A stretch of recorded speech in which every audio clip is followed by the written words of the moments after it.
In the bustling town of Enugu, a young girl named Amara lived in her late parents' estate under the care of her aunt, Auntie Uju.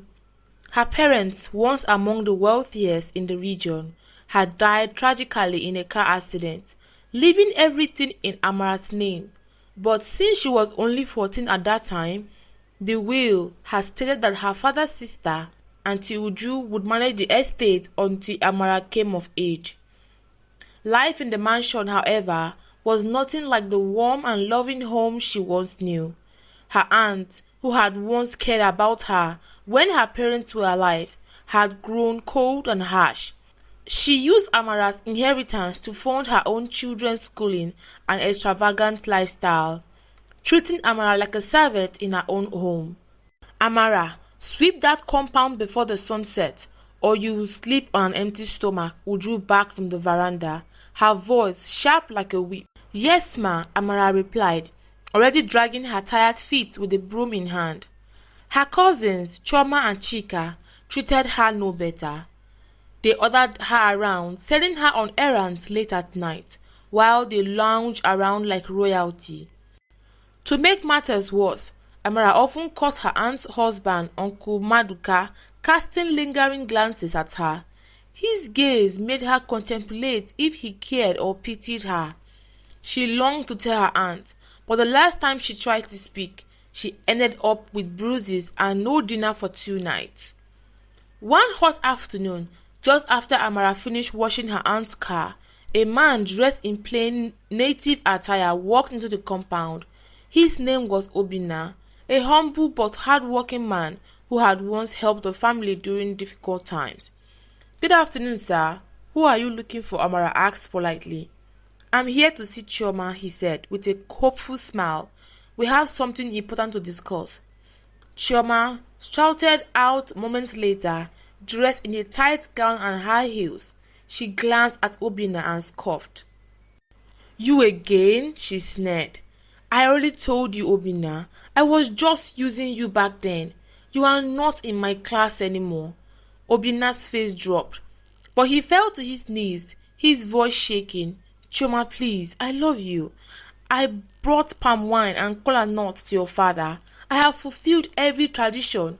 You are the one he promised me. Chioma stepped back with a smirk and looked him up and down.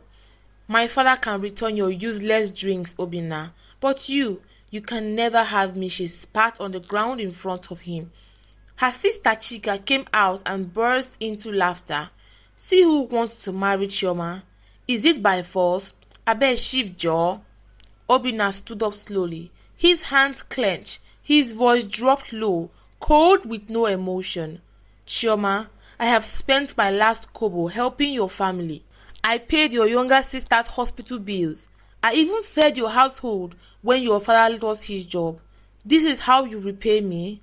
Chioma crossed her arm. And so? Did I beg you? My father can give you back your money, but don't ever come here claiming me. Obina's eyes narrowed. Then I will take this matter to the snake goddess shrine. You know what happens to those who break sacred promises. The gods will judge you. Immediately, panic flashed across Chioma's face. She began to stutter, her usual boldness cracking.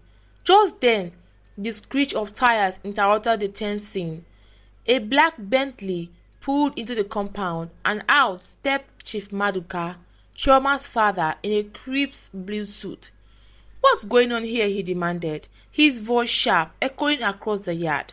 Chioma rushed to him. Papa, it's Obina. He's embarrassing us. I told him I'm no longer interested, but he's threatening me with the village traditions.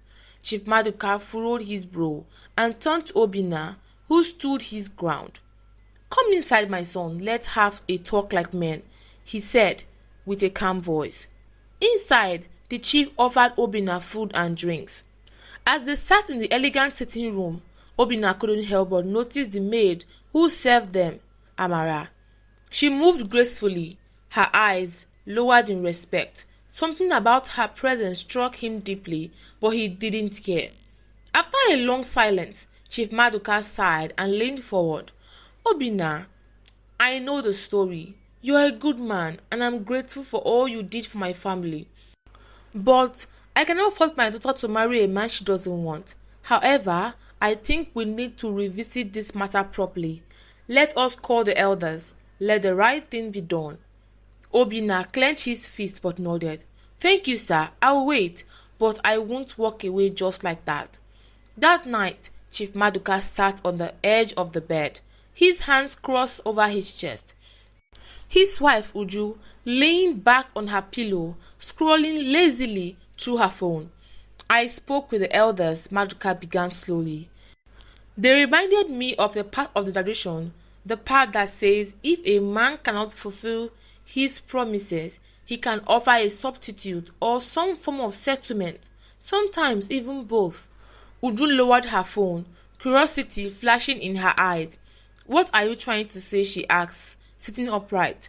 Maduka turned to face her. It means we don't necessarily have to force Chama to marry Obina. We can give him something else, someone else, or even compensate him.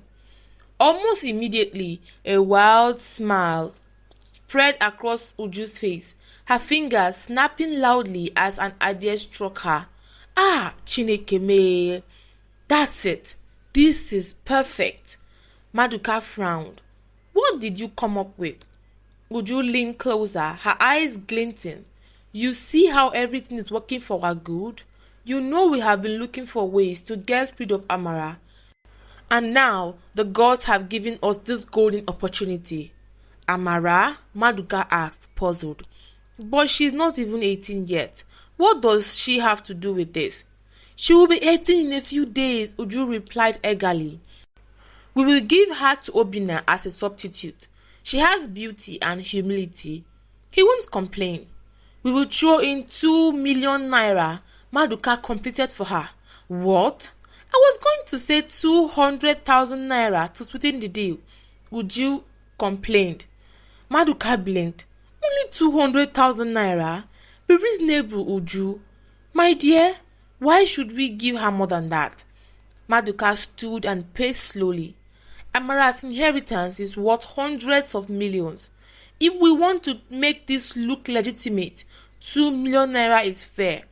Plus, it compensates Obina for the help he had given us over the years. Uju didn't like it, but she nodded in agreement. Fine, but it ends there. Once she's gone, she's out of our lives forever.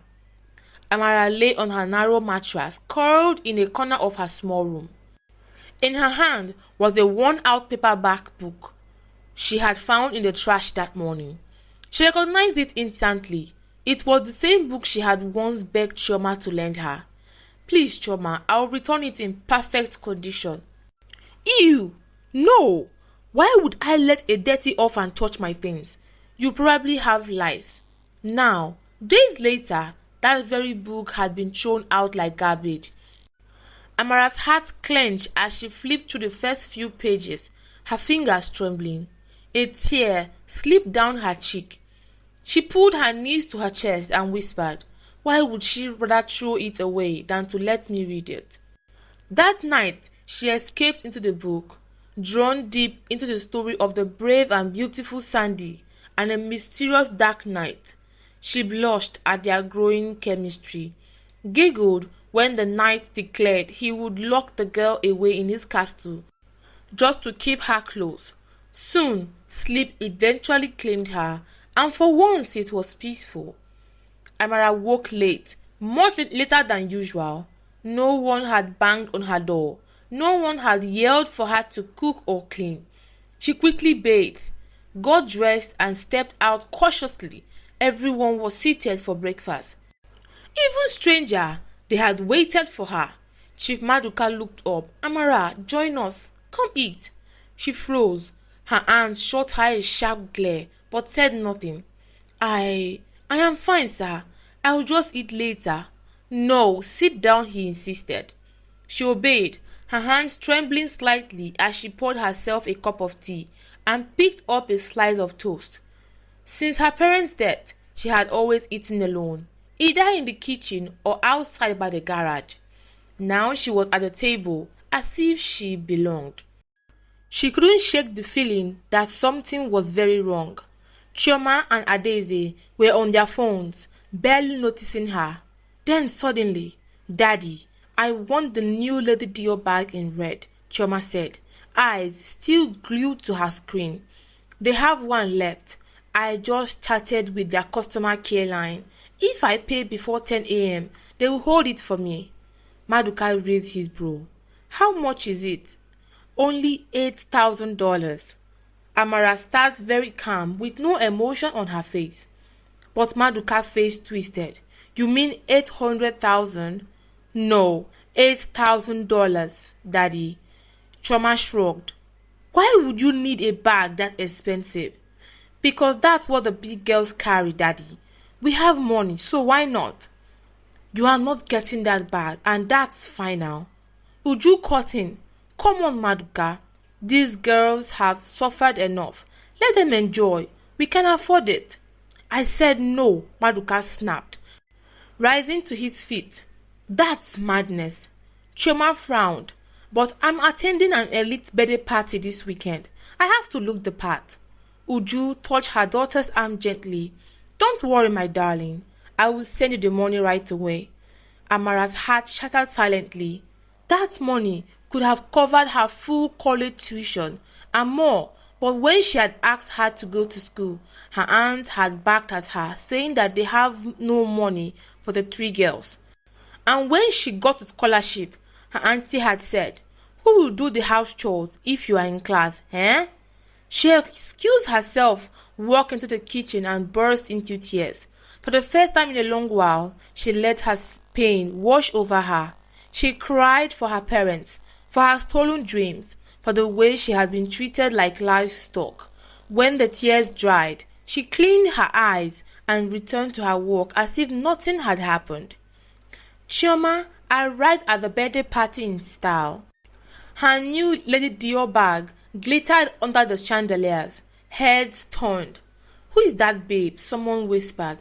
"The one with the new Lady Dior bag?" "Must be a senator's daughter because that bag cost a fortune," another chimed. Among the crowd was Dapo, the cousin of the governor's son. Tall, well-groomed, reeking of expensive cologne. He spotted Choma immediately, and then he approached, licking his lips. "Wow, expensive taste, I see. You have eyes for beautiful things." Choma flipped her hair and gently ran her fingers across the bag. "Thank you," she purred, eyeing him with interest. "You don't mind if I sit with you?" he asked, flashing a row of perfect white teeth. Choma giggled softly. "Of course not. I would love that." They talked, they laughed, they drank and even danced together. Amara woke up again, later than usual, something that had become the norm over the past few days. For once in her life, her aunt wasn't barking orders at the crack of dawn. She'd been enjoying the strange, calm atmosphere in the house. No unnecessary errands, no harsh words. She thought perhaps maybe they were just growing tired of her. She stretched lazily, yawned and dragged herself to the bathroom. After a long warm shower, she slipped into a simple floral dress and padded towards the kitchen to prepare breakfast. And then the doorbell rang. She walked to the door. A delivery man stood there with a small package. "Good morning," he said. "Delivery for Maduka." She took the parcel, signed the clipboard and shut the door behind her. She placed it on the table, then went to the kitchen to make oat porridge and slice up some fruit. It was a normal day, or so she thought. The family descended into the dining room together. Her uncle Maduka wore an unusual grin. "Amara," he said, "why don't you open the package?" She hesitated. Everyone's eyes were on her. Well, everyone except Choma and Chika, who were too busy scrolling through their phones. Slowly, she untied the ribbon and lifted the lid. Her breath caught in her throat. It was a small white birthday cake, beautifully decorated with pink flowers. Written on it, in icing, were the words, "Happy 18th birthday, Amara." She gasped. "Oh, I didn't even realize today is my birthday." She stared at the cake in wonder, completely shocked. She had forgotten. Time had blurred together in her isolation, But today she was officially an adult. She smiled, her heart warmed. "Thank you, uncle," she said softly. Uju's face twisted into something between surprise and deep irritation. She looked like she had just bitten into a sour orange. "Light the candles," Maduka said warmly. "18 of them, and make a wish." Amara lit them one by one. She paused for a second, closed her eyes and whispered a silent prayer. Then she blew them out. Only Maduka clapped. Uju was already glaring daggers at her, while Chama looked up just long enough to roll her eyes. Amara got a plate and began to serve the cake. Uju stood up abruptly. "God forbid I share a cake with a lousy orphan like you. If you are expecting me to wish you anything, maybe I should just wish you die with your parents." Amara flinched. Chioma added without looking up, "Oh, I would love a slice, but I'm on a weight loss journey. Cake will ruin my progress. Plus, carbs are for the poor."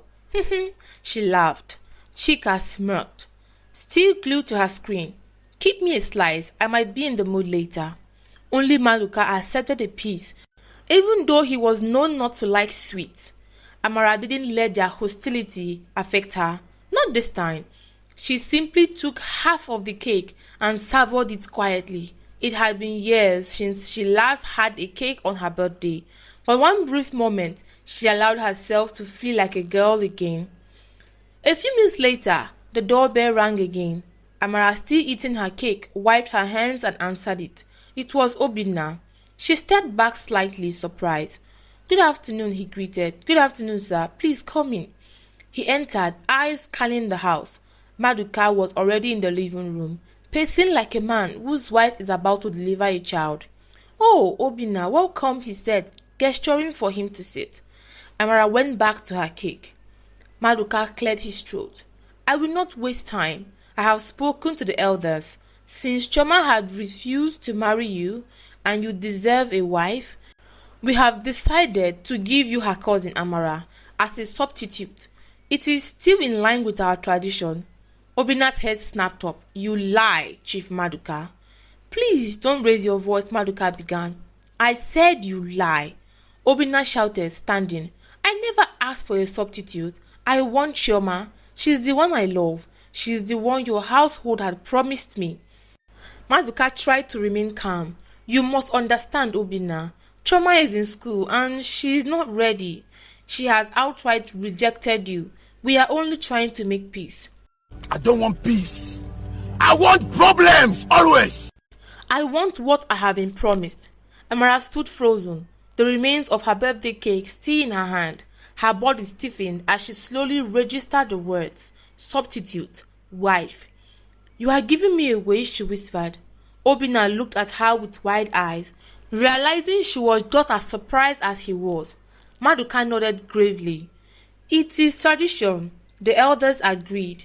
"Amara is now of age, and we will also compensate you with 2 million naira. "Uncle, please," Amara cried, her voice cracking. "I don't want to go, please. You can't do this to me, not today." But Maduka looked away, his face blank.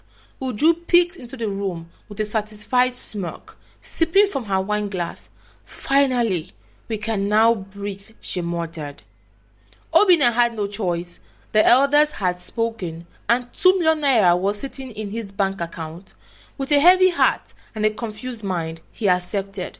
Amara was forced to pack her few things, with eyes blurry, filled with tears. No one hugged her, no one said goodbye. They loaded her bags into Obina's modest taxi and laughed as she cried. The drive was silent and tense. Obina gripped the steering wheel so hard his knuckles turned white. He muttered under his breath, "It was Choma I wanted. They have betrayed me." Amara sat quietly, her face turned to the window, hiding her tears, streaming down her cheek. They soon reached Obina's house, small but clean. "This will be your room," he said, pointing into the guest room. Amara nodded, stepping inside, then closed the door gently behind her. She sat on the bed and whispered to herself, "I wished I had died with my parents." Choma sat on the couch in her bathrobe, chatting excitedly with Chika. "You should have seen the way he held me, sis. That boy is not just a rich man, he is a man." Chika cackled. Wow, that one is a walking wallet, oh. Governor's son, you have hit the jackpot, my sister. Chama combed her hair with her finger and bit her lips. And his cues in the bedroom. Hey, I saw stars. I found myself in cloud 9. That boy rocked my world, sis. Chika gasped in fake shock. Ha, big sis, don't go kill me, oh. They both laughed. Their mother walked in with a bottle of wine. My girls, enjoying yourselves? She asked. Mom, I had to carry over this semester. I forgot to tell you, Chika said casually. Don't worry, Mommy already talked to the lecturer. Really? Chika asked. Of course, Uju replied. I told him if he wants that scholarship donation, he better fix that F. All three of them laughed, toasting with their red wine. The sun was just beginning to set when Obina came out of his room, only to find Amara sneaking out through the back door, a small bag clutched tightly to her chest. He leaned against the door frame, arms crossed. Where are you sneaking off to? He asked calmly. Amara froze. She didn't speak. She just looked down and tightened her grip on the bag. Obina sighed. If you wanted to run away, why didn't you do it months ago? Why now? Still no answer. She turned to walk back into her room, but his voice stopped her in her tracks. Out there is more dangerous than you know, Amara. You are safer here, or are you afraid of me?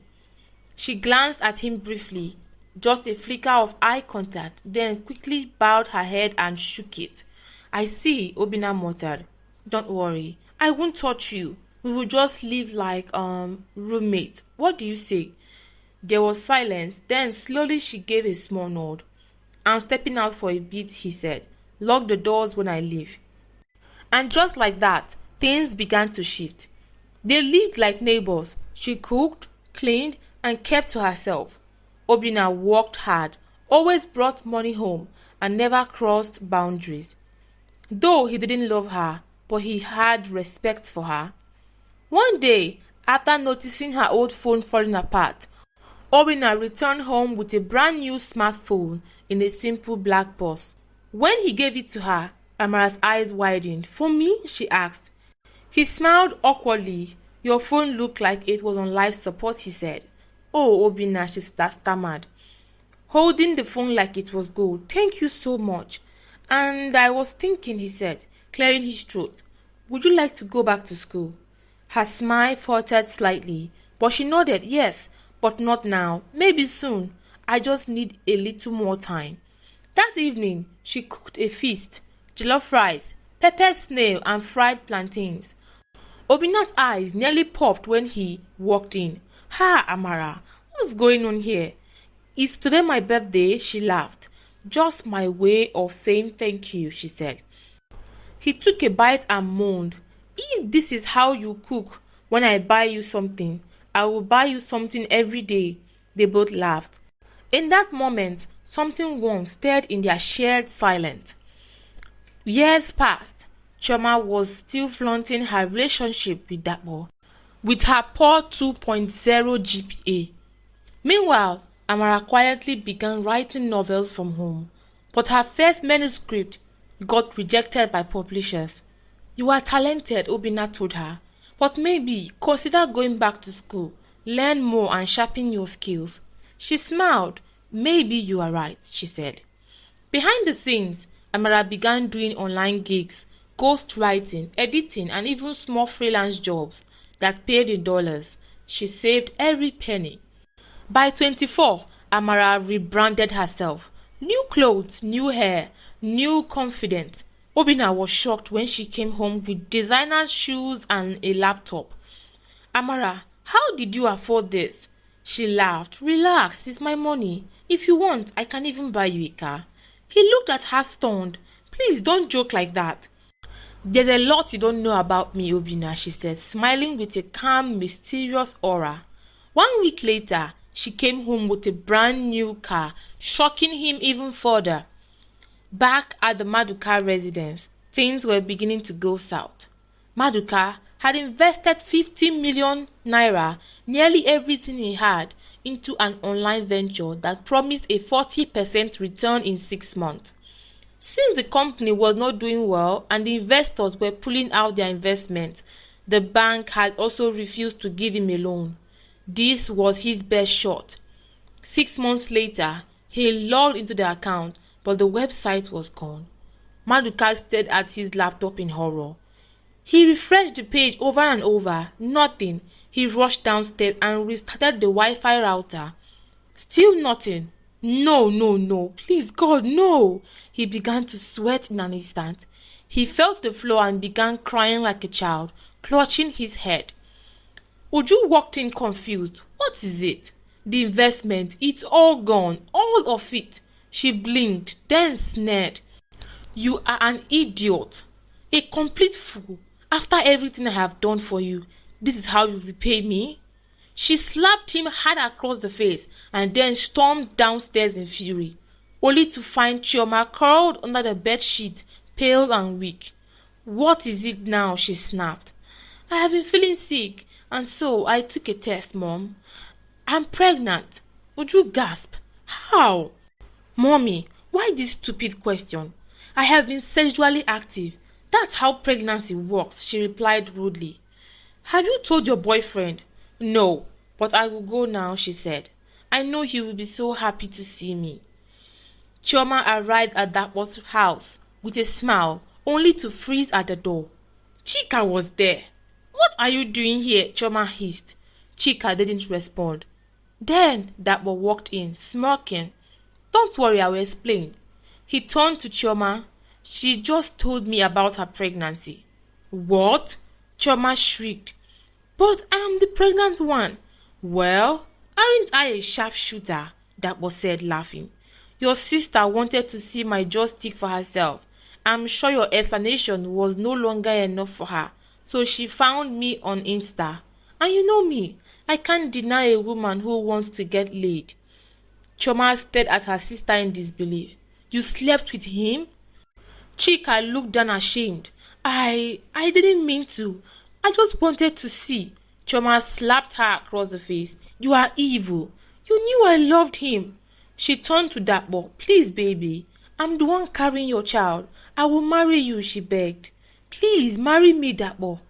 Chika added, Me too. Dapo rolled his eyes. Security, he called, and they were thrown out of the house. Back home, they confessed everything to Uju, who screamed curses at them. Foolish girls, all of you. They screamed back, years of entitlement and pride erupting into chaos. With bills piling up, the family tried selling their luxury items, Dior bags, Birkin, Chanel and gold chains. The boutique owner inspected them and laughed. Wow, these are all fakes. Whoever made these has serious talent. One by one, their prized possessions were exposed as counterfeit. Heartbeats raised, their world collapsed. One morning, they woke up to find Maduka gone, along with the last 2 million naira. Uju bit her lips and cursed him. Few days later, a knock came on the door. They opened it. It was Amara. She wore a tailored red suit, heels clicking on the marble floor. Her hair framed her face like a queen. Behind her stood 2 policemen. Good morning, she said calmly. I'm here to collect what's mine. Uju spat on the ground. You little witch. You think you can throw us out? Amara tilted her head. Would you prefer I do this the legal way or the painful way? Uju collapsed on her knees. Please, just let us stay. We will work for you. Be your slaves. Just don't throw us out. Amara laughed. Then her eyes turned cold. How foolish do you think I am? I don't want to get poisoned in my own home. Take them away. As they were being dragged out, Amara looked around the house one last time. She smiled and remembered her tricks. I built it. The investment website. I built it with my laptop. Everyone froze. Every fake bag and chain you bought online, it was me. I was the one who messaged you all. She smirked. You thought I was stupid, but I was always watching, always learning. Few weeks later, Amara published her debut novel, Daughter of Promise, a true story. It became an instant bestseller. She donated a portion of the profit to orphanage programs across Nigeria. As for Obina, she sat him down one evening. "I want you to return the bride price," she said. He blinked. "What? But why?" "I just want us to be friends. If it grows into something more, then we will know it was real, not arranged." He looked at her and then he truly saw the woman she had grown to become. Thank you for watching and I hope you enjoyed this one. Please don't forget to like, comment and share. See you in our next one. Bye.